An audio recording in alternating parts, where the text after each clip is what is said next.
I stared silently at the woman who was glaring at me.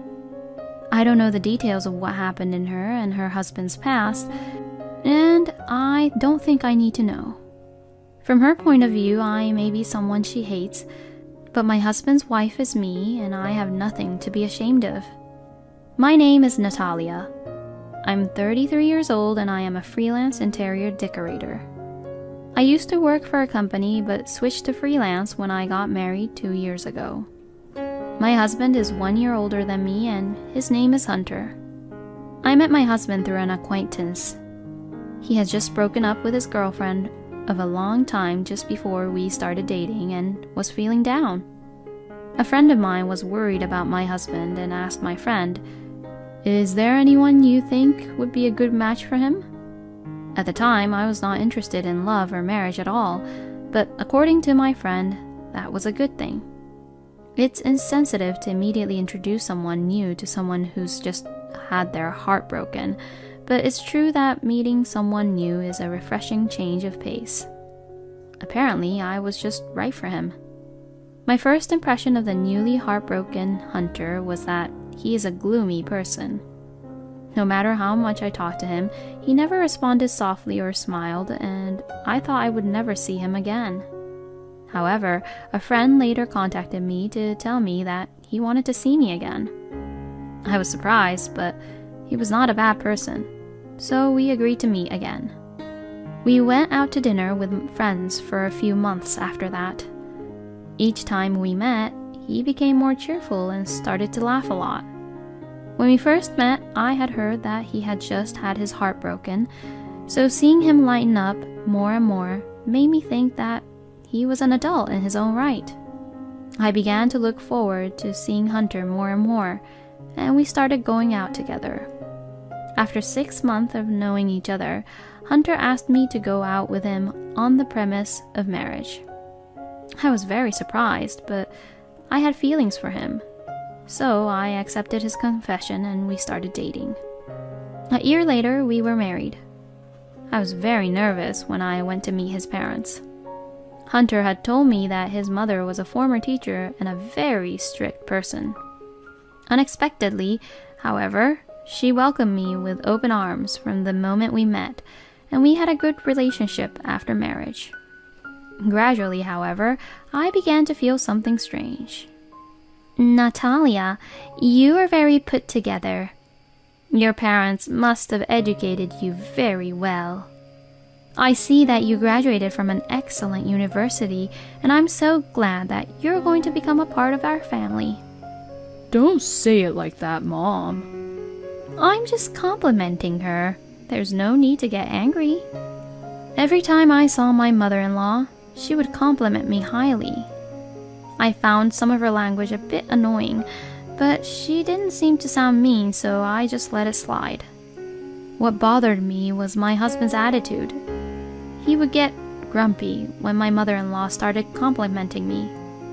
At first, I thought he was just being considerate of me, but after a few times of this happening, I began to wonder if that was not the case. Around that time, I had a chance to meet a friend who was the reason I met my husband, and I told her about it. My friend was reluctant to tell me, but she told me a fact that I did not know. She told me that the girl Hunter dated before meeting me broke up with him because Hunter's mother disapproved of their marriage. When I heard this, I was a little shocked because I felt as if my husband had unfinished business with his ex-girlfriend. But at the same time, I felt refreshed when I realized why my husband was behaving that way toward my mother-in-law. To be honest, I was a little bothered, but my husband is kind and we have a good relationship. I changed my mind and decided not to worry too much about my husband's past. Things were peaceful for a while after that, but after a few months, my husband started acting strangely. We had talked about wanting to have children as soon as possible since the beginning of our marriage, but then my husband suddenly started to act strangely. "We can wait a little before we have kids. There's no need to rush," he suddenly said. "Why? I thought you wanted kids as soon as possible." I want to enjoy my life with you, just you, for a little longer. I felt uncomfortable with my husband's response. My husband was very busy with work these days, and we rarely had any alone time together. I thought that he must have some problems. I decided to wait for him to tell me what was bothering him. However, my relationship with my husband began to sour, and my mother-in-law, who had never bothered me before, began to ask me, "Are the grandchildren here yet?" Perhaps it was because we had been married for 2 years, and there was no sign of pregnancy. But recently, my mother-in-law was contacting me every day about having a child. It was at this time that my husband said, "We are not ready for children." I continued to stress, but one day I ran out of patience. "Natalia, are you pregnant yet? Please let me hold my grandchild as soon as possible. I can't handle the child on my own, so from now on, please ask Hunter about children." Huh? She seemed surprised because I had never talked back to her before. I couldn't hold back any longer, so I decided to say everything I wanted to say. "You always ask me about having kids, but why don't you say anything to your own son? Isn't that strange?" "What are you talking about? Isn't it the duty of a wife to bear children?" "I can give birth alone, but I can't get pregnant just by myself. And if the wife's duty is to bear the child, then what is your son's duty? Is Hunter fulfilling his duties as a son?" My mother-in-law did not answer any of my questions. Recently, I was forced to deal with my mother-in-law by myself because Hunter was clearly avoiding me. The only time I had a good relationship with my mother-in-law was when we were first married. I was fed up with my mother-in-law becoming more and more over-involved, and I asked my husband for help, but he did nothing. If my husband is unreliable, I have to do something by myself. We are not having children so that you can hold your grandchildren. We are having children because we want them. So we will decide about having kids ourselves, so please don't interfere. If you must interfere, please talk to Hunter, not me." "How dare you talk to your mother-in-law like that? I thought you were a well-bred girl, but you deceived me." "I didn't mean to deceive you. I didn't know you were such an over-involved and insane person, so I guess the deceit is mutual." I said what I wanted to say, and I unilaterally hung up the phone. I felt refreshed, but my husband came home from work and ruined my mood. "Hey, why did you talk back to my mom?" "Huh? Why are you saying that all of a sudden?" "My mom called me after work and lectured me for an hour." My husband came home in a bad mood and questioned me as soon as he got home. I showed my husband the many messages from my mother-in-law urging me to have children. My husband was surprised to see that they were more numerous than he had imagined. I had been holding out for a long time, but I couldn't do it anymore. Also, why is it my fault that your mother scolded you? "You've been getting along fine until now, haven't you? I beg you, please continue to make it work." What's the point of choosing me then? I thought it was a mean question even to myself. As expected, my husband turned pale and upset. "Hey, what are you talking about? Did someone tell you something?" Who knows? I left my husband, who still wanted to say something, and went to my workroom. A few hours later, when I went to the living room, my husband was there and spoke to me. "I'm sorry about earlier. I'll talk to my mom tomorrow." Okay, I'm sorry too. The next day, Saturday, my husband went out to talk to my mother-in-law. He was dressed very nicely, so I asked him what was going on, and he told me that they were going to a buffet at a hotel that my mother-in-law wanted to go to. About an hour after my husband left, the doorbell rang repeatedly. When I answered the door to see who it was my mother-in-law, who was supposed to be at the hotel buffet with my husband. Confused, I let my mother-in-law in. "Where's Hunter? Where is he?" "He's out for a bit. I'll call him." I hurriedly called my husband in his room. After a long ring, he finally answered. "Where are you?" What? As I told you this morning, I'm having dinner with my mom at a hotel. I see. All right. I hung up the phone without saying anything to my husband. I have been feeling lately that my husband might be having an affair. The increased work on holidays, the reluctance on children, the recent awkwardness, and so on. Considering these causes, it seemed fitting that my husband was having an affair, and I had an idea who it was. If my guess is right, then he is making a fool of me. As I was pondering what I should do, my numb mother-in-law took the liberty of entering my room. "Hey, what happened to Hunter?" "Hunter just told me that he's having dinner with you at a hotel right now." "That's strange, since you're standing right in front of me right now." I smiled, and my mother-in-law turned pale. Then she pulls out her phone and does something with it.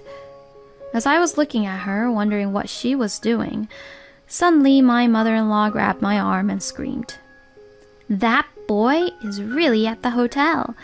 We have to hurry." Huh? Apparently, my mother-in-law has secretly put a GPS app on my husband's phone.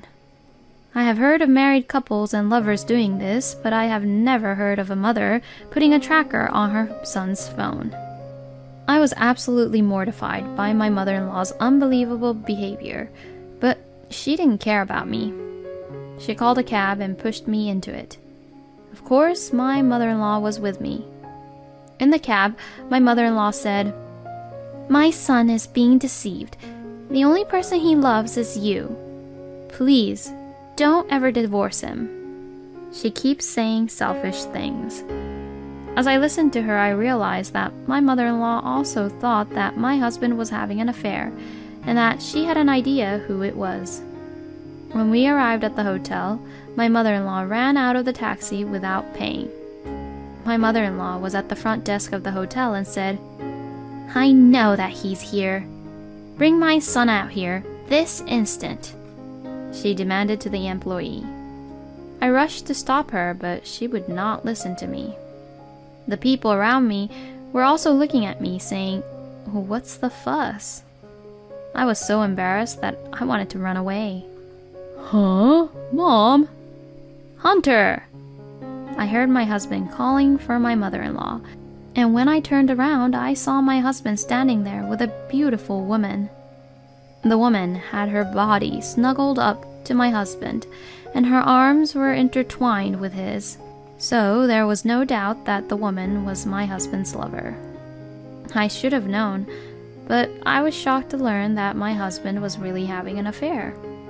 Unlike me, who was standing there unable to move, my mother-in-law jumped on the woman next to my husband. "You thieving cat! I can't believe you and Hunter hadn't separated yet. You're hurting me. Please let me go."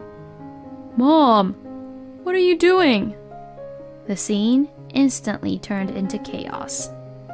My husband tried desperately to stop my mother-in-law, but she was so angry that she could not stop and ended up getting into trouble with the hotel security.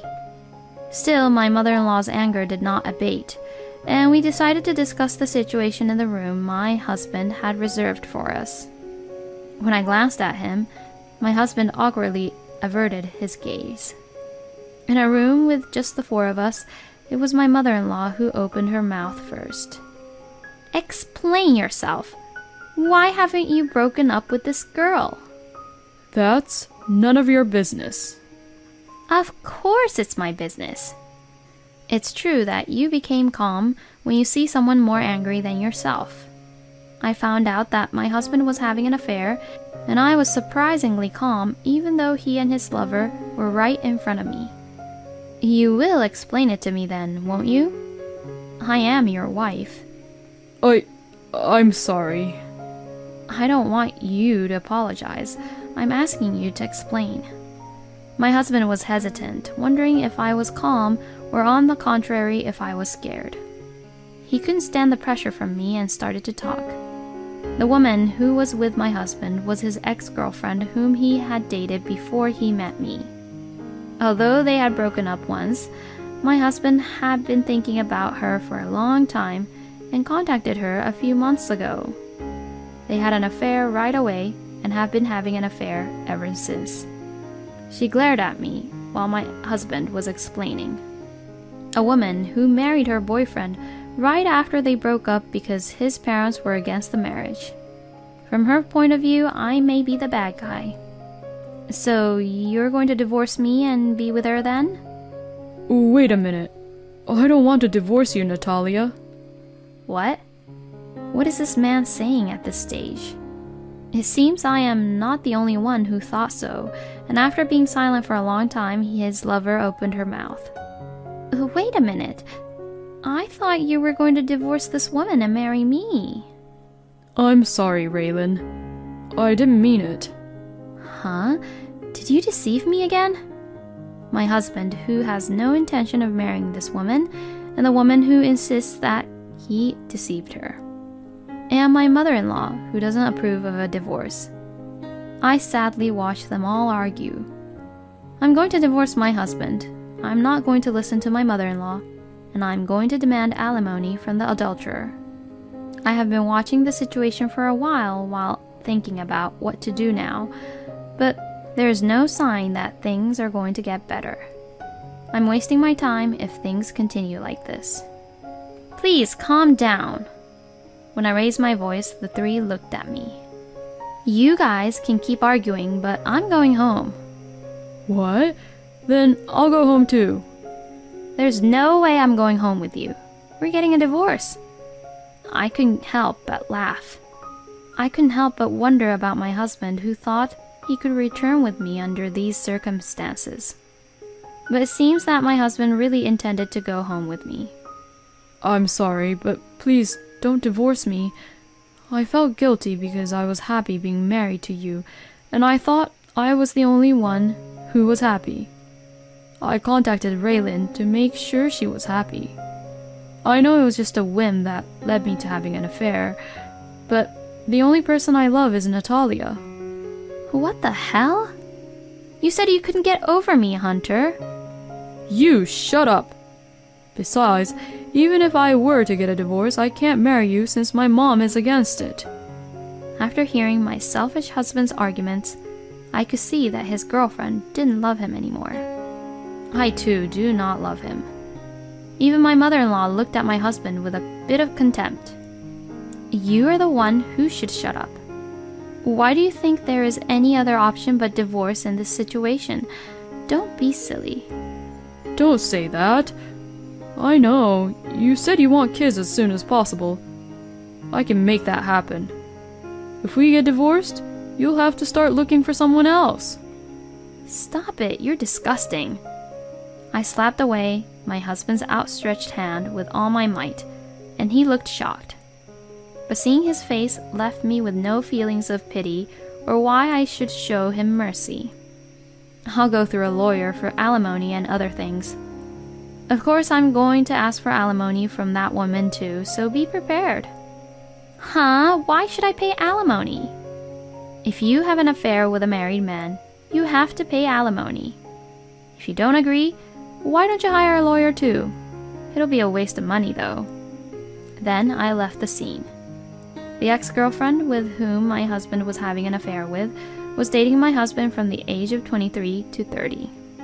I felt a little sympathy for her because they had been together for a long time, but my mother-in-law opposed their marriage and broke it off. So I thought that after the divorce from my husband was finalized, she could remarry or do whatever she wanted.